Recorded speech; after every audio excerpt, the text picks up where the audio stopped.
Hello everyone, welcome to my channel. कैसे हैं आप सब? उम्मीद करती हूँ आप सब बहुत अच्छे होंगे। तो आज मैं चूहा पकाने का बहुत ही बढ़िया सॉल्यूशन बनाने वाली हूँ और आप सबके साथ शेयर करने वाली हूँ। चूहा ऐसा जीव है जिसे हम आने से रोक नहीं सकते हैं और कई बार होता है कि घर के अंदर आते हैं तो ये बहुत सारे बच्चे दे देते हैं और फिर घर में हर जगह चूहे चूहे होते हैं, जिसकी वजह से घर में गंदगी बहुत होती है, अजीब सी बदबू आती है और ये सामान को नुकसान बहुत ज़्यादा करते हैं।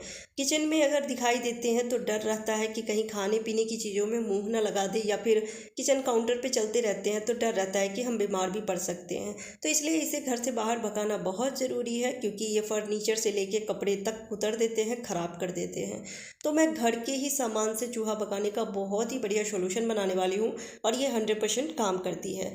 दवाई भी दे देते हैं कई लोग, लेकिन इससे चूहा मर जाता है तो अच्छा नहीं लगता है। किसी भी जीव को मारना अच्छी बात नहीं है। साथ में कई बार घर के अंदर ही ये मर जाते हैं तो फिर बहुत ही गंदी बदबू आती है और घर के हर एक कोने को चेक करके साफ़ सफाई करनी होती है। तो क्यों ना हम घरेलू टिप्स को ही फॉलो करके चूहा को भगाएं। इसके दो फायदे हैं, एक तो चूहा मरेगा भी नहीं, दूसरा इसमें पैसे भी कम खर्च होते हैं। जो दवाई लेकर आते हैं उसमें बहुत पैसे खर्च होते हैं और डर रहता है कि घर में छोटे बच्चे हैं, हमने अगर जरा सी लापरवाही करी तो बच्चे कहीं उस दवाई को मुंह में न डाल ले। पर इसका इतना कोई नुकसान नहीं है। तो हम क्या करेंगे, एक लहसुन का पूरा पोट ले लेंगे और हमें आधे प्याज की ज़रूरत है। अब इन दोनों चीज़ों को हमें कद्दूकस कर लेना है, तो छिलका के साथ ही कद्दूकस करूँगी। ऐसे लहसुन अगर हम यूज़ करते हैं तो बगैर बॉयल किए हुए लहसुन का जो खुशबू है वो अच्छे से नहीं आएगी, लेकिन जब हम कद्दूकस कर देते हैं तो लहसुन की जो खुशबू है, जो फ्लेवर है, ये सारे उभर के आते हैं और ये 100% काम करती है। तो इस बात का ध्यान रखिएगा। आप चाहे तो कद्दूकस कर लीजिए या फिर मिक्सर में इसे ग्राइंड भी कर सकते हैं। पर मैं कुछ चीज़ें और ऐड करने वाली हूँ, जिस वजह से अगर हम मिक्सर जार में रखते हैं वो चीज़ें तो उसकी जो स्मेल है वो काफ़ी देर तक रहेगी। उसके बाद आप मसाले या फिर चटनी तैयार नहीं कर सकते हैं, दिक्कत हो सकती है। तो इसके लिए मैं क्रश कर लेती हूँ और इससे भी ये 100% काम करती है। इसका जो भी खुशबू है प्याज लहसुन की, ये अच्छे से आ जाती है। तो दोनों ही चीज़ को इस तरह से क्रश कर लेना है और क्रश करने के बाद हम किसी भी बर्तन में या फिर ग्लास में आधा गिलास पानी लेंगे और उसके बाद उसमें रख के 10 मिनट के लिए छोड़ देंगे। चीज़ों को आपको मेजरमेंट के साथ लेना है, यानी कि आप जितना इस सॉल्यूशन को बनाना चाहते हैं उसी के हिसाब से आप इन सारी चीज़ों की क्वांटिटी को बढ़ा भी सकते हैं। अगर पानी ज़्यादा लेते हैं तो ज़्यादा लहसुन और प्याज लीजिएगा, अगर आधे गिलास पानी ले रहे हैं तो उसके लिए इतना लहसुन प्याज काफ़ी है। तो अब ले लेती हूँ पानी और इस सारे लहसुन प्याज को जो हमने कद्दूकस किया है वो हम पानी में रख देंगे और 10 मिनट के लिए इसको मिक्स करके और छोड़ देंगे। उसके बाद कुछ चीज़ें और इसमें ऐड करने वाली हूँ, तो इसे मिक्स कर लेती हूँ। और ये जो सॉल्यूशन है ना, बहुत ही बढ़िया सॉल्यूशन है, क्योंकि आप सभी को पता ही है कि लहसुन और प्याज की जो स्मेल है वो कितनी स्ट्रॉन्ग होती है। हम खाने में तो रखते ही हैं, खाने का स्वाद बढ़ती है, लेकिन अगर ऐसे जैसे हम लहसुन पीसते हैं और फिर हाथ से आप देखेंगे काफ़ी देर तक लहसुन की दुर्गंध आती रहती है, तो इससे कीड़े मकोड़े, मक्खी मच्छर और चूहों को काफ़ी दिक्कत होती है। तो अब रख दी हूँ इसमें आधे ढक्कन जितना विनेगर, यानी कि जिसको सिरका भी बोलते हैं, चाइनीज खाने में डाली जाती है, तो वो आधे ढक्कन रखी हूँ।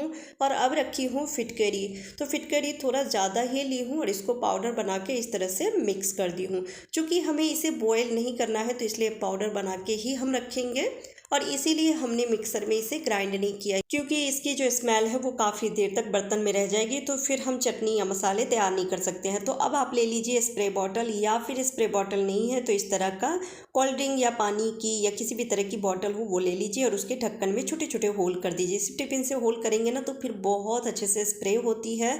और अब इसे हमें छान के रखना है, क्योंकि लहसुन और प्याज रखे हैं तो इसलिए छानना ज़रूरी है, क्योंकि ये स्प्रे नहीं होगी अगर नहीं छानेंगे तो।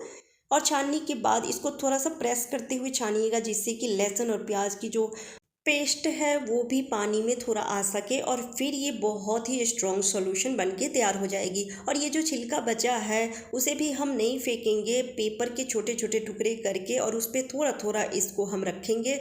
और उसके बाद आपको रखना है इसको हर एक कोने में, या फिर स्टोर रूम में रख दीजिए जहाँ पे आप वेस्टेज सामान स्टोर करके रखते हैं, तो चूहा वहाँ ज़्यादा आती है। तो इसे आप रख देते हैं हर एक कोने में, तो आप देखेंगे चूहा वहाँ से तुरंत भागेगी, क्योंकि बहुत ही गंदी दुर्गंध आ रही थी इससे। बहुत सारा लहसुन और प्याज एक साथ अगर आप इस तरह से पीसते हैं तो उसकी दुर्गंध आती ही है। और इसमें फिटकरी रखे हैं, विनेगर रखे हैं, तो इसलिए इसकी स्मेल और स्ट्रॉन्ग हो गई है। और चलिए अब इसको घर के हर एक कोने में हमें छिड़काव करना है। तो हम किचन काउंटर पे इसका छिड़काव नहीं करेंगे, लेकिन किचन काउंटर के नीचे जहाँ पे हम खाने पीने की चीज़ें यानी कि बर्तन रखते हैं, डब्बे रखते हैं, वहाँ पे छिड़काव कर देना है। इन सब पे आप छिड़काव करेंगे ना तो इसकी स्मेल पूरे किचन में फैलेगी और फिर चूहा घर से बाहर भागेगा, किचन से भागेगा। किचन में तो बिल्कुल ही चूहा को नहीं दिखाई देना चाहिए, क्योंकि अगर चूहा किचन में दिखती है तो फिर हम बीमार पड़ सकते हैं। इसी तरह से आप फ्रिज के नीचे, कबर्ड के नीचे, बेड के नीचे, जहाँ पर भी आपको लग रहा है कि कोना है और वहाँ पे चूहा छुपने के चांसेस हैं, वहाँ पे छिड़काव कर दीजिए, जिससे कि चूहा अगर वहाँ छुपा होगा तो निकल के भागेगा, अगर नहीं छुपा हुआ है तो वहाँ पे छुपने की कोशिश भी नहीं करेगा। और इसकी जो स्मेल है इतनी स्ट्रॉन्ग रहती है कि एक बार आप छिड़काव करेंगे तो पूरे दिन के लिए चूहा आपको दिखाई नहीं देगी। तो शाम के टाइम में या फिर मॉर्निंग के टाइम में छिड़काव कर दीजिए। आप कई दिनों तक लगातार इसका छिड़काव करेंगे तो डर से सारे ही चूहे घर से बाहर भाग जाएंगे। चूहा क्या, घर में किसी भी तरह के कीड़े मकोड़े, छिपकली दिखाई नहीं देंगे। बहुत ही बढ़िया सोल्यूशन है, ट्राई करके ज़रूर देखिएगा। उम्मीद करती हूँ आज के टिप्स आपको पसंद आए होंगे। Bye bye, take care.